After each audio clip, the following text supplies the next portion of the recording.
Assalamualaikum warahmatullahi wabarakatuh.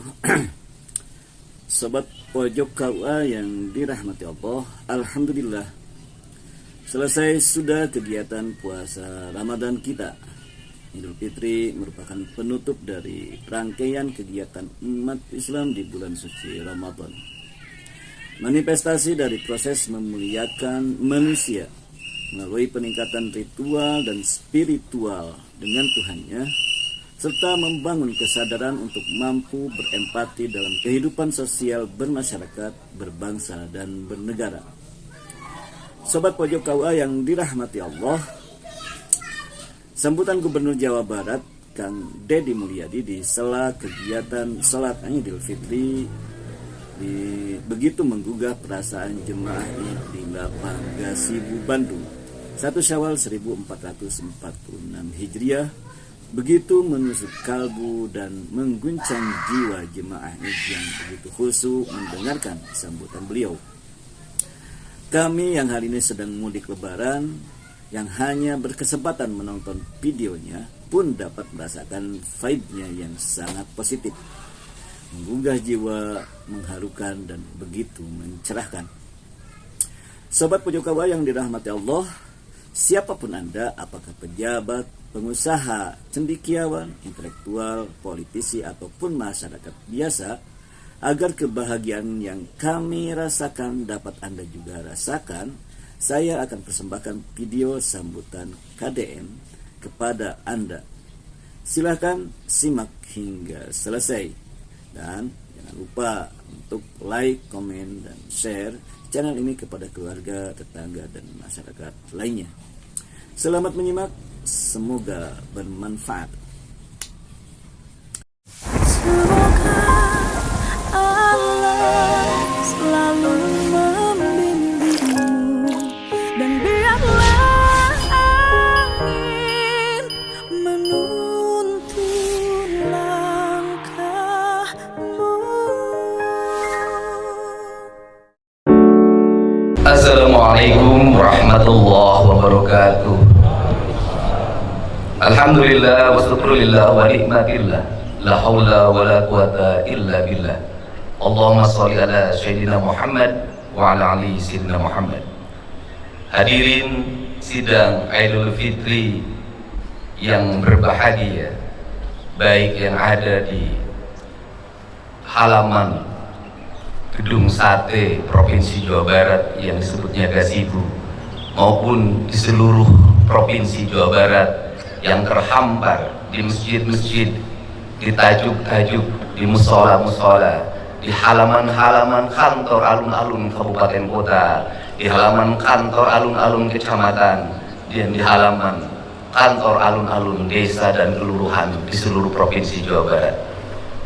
Pada hari ini kita bersama-sama akan bersujud dan bersimpuh dari hadapan Allah Subhanahu wa Ta'ala untuk menyempurnakan rangkaian perjalanan ritual dan spiritual kita, bahwa kita adalah makhluk yang berkesadaran sebagai manusia yang memiliki hubungan emosional dan spiritual dengan Allah, berkesadaran sebagai manusia yang memiliki hubungan dan emosional dengan alam sebagai rangkaian zat keperciptaannya, dan kesadaran kita yang memiliki hubungan emosional dan spiritual dengan seluruh lapisan tetangga, sahabat, saudara, handai taulan, orang tua, dan keluarga.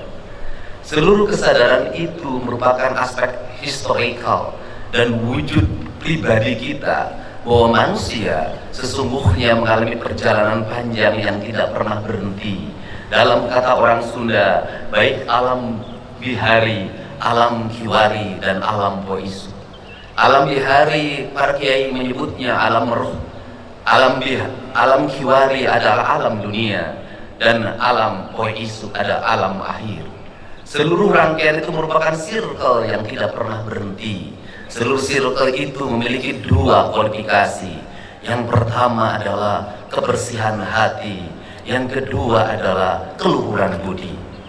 Kebersihan hati adalah, dalam kaidah orang Sunda menyebutnya celik putih, celak herang, canggulan 14, jalan gede, sesapuan, adalah kebersihan jiwa Karena jiwa yang bersihlah yang akan mampu memiliki empati pada sesama hidup. Maka tugas pemimpin sebagai Gubernur Jawa Barat hari ini adalah bagaimana membangun rasa empati antara pemimpin dengan rakyatnya, bukan dengan ucapan tetapi dengan tindakan. Maka empati itu harus dilakukan dengan melakukan tindakan-tindakan yang nyata dan terukur, dengan memiliki tanggung jawab pada 8 asnaf yang terus-menerus dalam setiap tahun kita santuni melalui zakat, infak, dan sedekah. Tetapi di balik itu, seluruh aparatur negara harus memiliki kesadaran yang kolektif bahwa kita semua adalah para pemegang kebijakan yang di dalamnya memiliki kewajiban untuk memberikan rasa aman, memberikan rasa bahagia, memberikan rasa sejahtera, bahkan mengangkat derajat mereka dalam tahapan dan tingkatan hidup yang sama, yaitu 8 asnaf. 8 asnaf dalam kaidah Islam dilakukan pada zaman Rasulullah SAW. Pada saat itu masyarakat hanya diwajibkan membayar zakat, tidak diwajibkan membayar pajak. Sedangkan kita pada hari ini para penyelenggara negara, baik eksekutif maupun legislatif, memegang kapasitas melakukan pengelolaan terhadap anggaran belanja dan pembangunan negara atau APBN, APBD, anggaran belanja dan pembangunan daerah Provinsi Jawa Barat. Yang paling mendasar adalah bagaimana anggaran itu terdistribusi untuk mewujudkan rasa adil pada 8 asnaf itu. Karena apa? Karena pada zaman Rasulullah, zakat memiliki fungsi pengelolaan negara yang dikelola oleh Baitul Mal. Sedangkan kita hari ini memiliki kedobel anggaran. Yang pertama, Basnas mengelola keuangan melalui pembayaran zakat. Yang kedua, negara melakukan pengelolaan keuangan melalui APBD. Di balik itu ada infak dan ada sedekah. Sesungguhnya di Indonesia ini adalah pungutan untuk rasa adil masyarakat sangat banyak, melebihi negara-negara lain. Tetapi kenapa yang menjadi problem? Justru keadilan belum terwujud, justru kemiskinan belum tertangani, justru orang-orang tidak mampu sekolah, tidak mampu membeli baju seragam, tidak mampu membeli sepatu, banyak pungutan di berbagai tempat. Sesungguhnya kita yang sholat dalam setiap hari 5 waktu, kita ini melakukan pengkhianatan terhadap apa yang menjadi tugas dan kewajiban kita sebagai penyelenggara negara. Alangkah malunya kita di hadapan Allah di negeri yang beriman dan beramal soleh ini, ketika pungutan negara ada, pungutan zakat ada, tetapi rasa adil belum terwujud. Berarti kita sebagai penyelenggara negara belum bisa memaknai dan memahami Islam secara paripurna.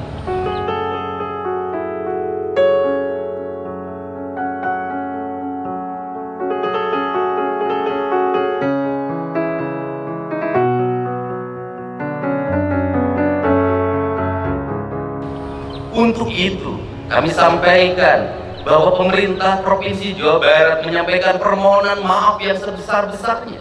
Karena sebagai penyelenggara negara, pengelola keuangan daerah, kami belum bisa mewujudkan seluruh apa yang menjadi cita-cita dasar proklamasi, menjadi cita-cita dasar keislaman kita. Dan kami dalam setiap detik, setiap menit, setiap jam, setiap hari, setiap minggu, setiap bulan, dan setiap tahun hanya bisa mempertanggungjawabkan secara administratif, secara yuridis, tetapi kami tidak bisa mempertanggungjawabkan secara paripurna.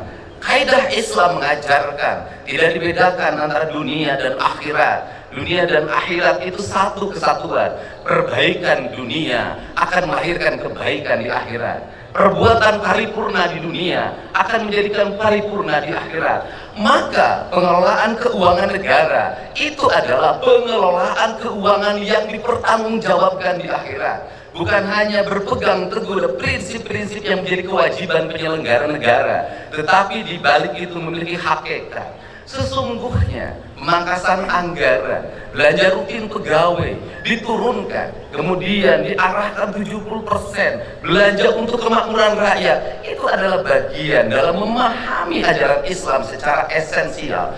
Kalau di dalam kaidah pengelolaan zakat, jangan sampai biaya abilin lebih besar dibanding biaya untuk 8 asnaf. Sekali lagi, jangan sampai biaya amilin lebih tinggi dibanding kepentingan asnafnya itu sendiri.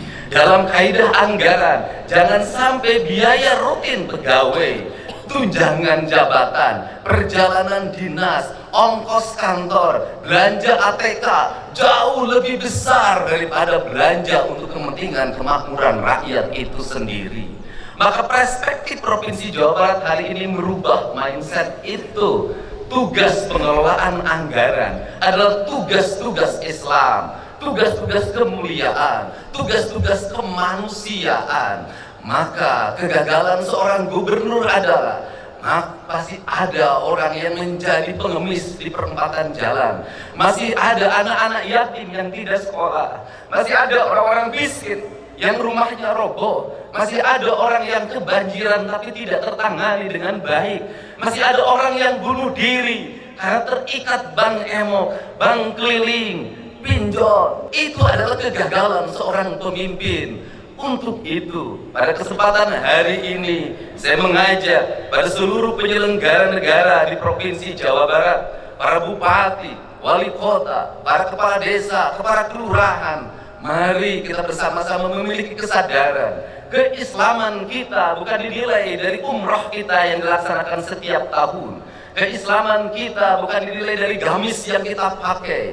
Keislaman kita bukan dinilai dari peci hitam dan putih yang kita kenakan, dari sajarah yang kita hamparkan. Keislaman seorang pemimpin dinilai dari senyum rakyat dalam setiap waktu. Sekolah tidak mesti ngantri. Senyum rakyat dalam setiap waktu, makannya tepat dan bergizi. Senyum rakyat dalam setiap waktu, jalannya halus. Senyum rakyat dalam setiap waktu, pupuk tidak sangat mudah didapatkan. Senyum rakyat dalam setiap waktu, ketika sakit di rumah sakit, negara tampil dan hadir untuk mengobatinya. Dokter dan para medis tanpa membedakan kaya dan miskin datang dengan penuh senyumannya.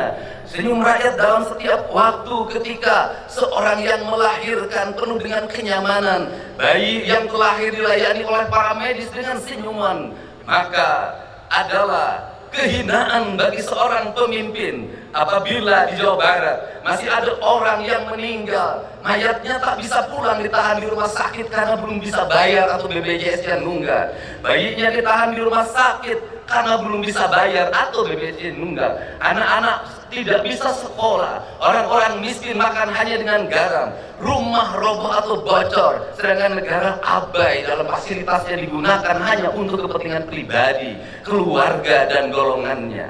Untuk itu, marilah kita jadikan kesadaran 1 Syawal 1446 Hijriah ini adalah sebuah kesadaran kolektif, kesadaran ritual dan spiritual kita sudah sangat tinggi. Pejabat umroh ngantri, orang-orang kaya umroh ngantri, masjid-masjid Jumat penuh, mimbar-mimbar penuh, ceramah-ceramah dalam setiap waktu.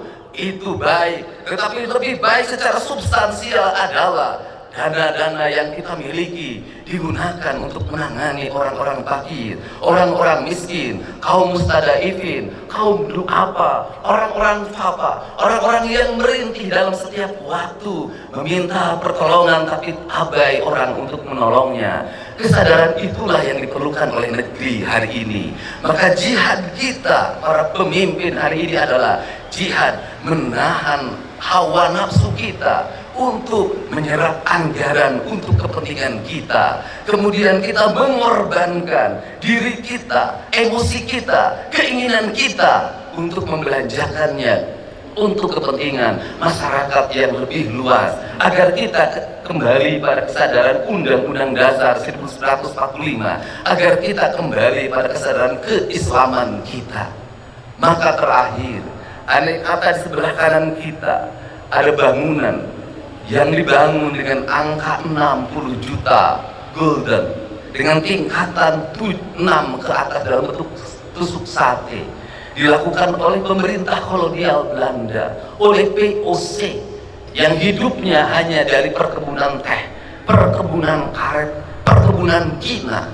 Mereka mampu membangun jalan-jalan yang berkualitas. Mereka mampu membangun bangunan-bangunan yang berkualitas yang masih digunakan oleh kita hari ini. Mereka mampu membangun bendungan-bendungan yang berkualitas. Pertanyaannya adalah, Kenapa kita yang mengklaim kaum pribumi itu tidak mampu mengelola perkebunan, jangankan membangun gedung seindah gedung sate, hanya mengelola kebunnya saja sudah tidak mampu dengan dikontrakkan kepada pihak lain, yang melahirkan longsor, kekeringan. Betapa kita sebagai beragama punya rasa malu di hadapan Allah Subhanahu wa Ta'ala. Betapa kita sebagai bangsa yang berpancasila merasa malu oleh POC. Oleh POC saja kita sudah kalah dalam melakukan pengelolaan, apalagi oleh bangsa lain. Untuk itu, mari kita bersama-sama tinggalkan keegoan ritual kita. Mari kita bersujud dan mohon ampunan kepada Allah Subhanahu wa Ta'ala. Dan bentuk pengampunan Allah Subhanahu wa Ta'ala, saya meyakini akan turun pada kita mana kita memiliki kesadaran bahwa kita adalah makhluk yang salah dalam pengelolaan kebijakan. Marilah kita minta maaf pada anak-anak miskin yang tidak bisa sekolah. Marilah kita minta maaf pada orang-orang miskin yang mereka masih tak sanggup makan sebaik makannya kita. Marilah kita minta maaf pada orang-orang fakir yang harus dia mencuri hanya untuk kebutuhan melahirkan keluarganya. Marilah kita minta maaf pada mereka, tinggalkan keangkuhan dan kesombongan kita. Semoga 1 Syawal 1446 Hijriah ini menjadi tahun kesadaran kita bahwa kita telah salah menjadi penyelenggara negara, dan kita akan merubah seluruh kebijakan-kebijakan itu. Dan saya menyampaikan permohonan maaf pada seluruh masyarakat Provinsi Jawa Barat apabila penyelenggaraan pemerintahan belum sesuai dengan apa yang diharapkan, apabila lama layanan rumah sakit belum sebaik yang diharapkan, apabila layanan pendidikan belum sebaik yang diharapkan, apabila layanan kesejahteraan publik belum sebaik yang diharapkan. Semoga kesadaran itu menjadi kesadaran emosional, kesadaran spiritual, kesadaran moral, emosional dan spiritual. Dalam istilah orang Sunda disebutnya budi pekerti. Semoga kita masuk dalam kaidah yang tidak lagi geni secara intelektual, tetapi kita menjadi kaidahnya adalah kaidah orang yang paripurna secara budi pekerti. Wallahu muwaffiq ila aqwamit thoriq. Assalamualaikum warahmatullahi wabarakatuh. Sampurasun.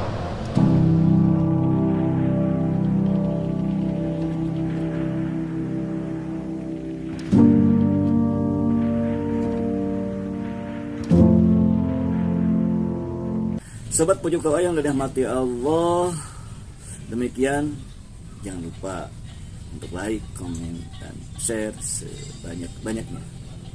Terima kasih, sampai jumpa. Wassalam.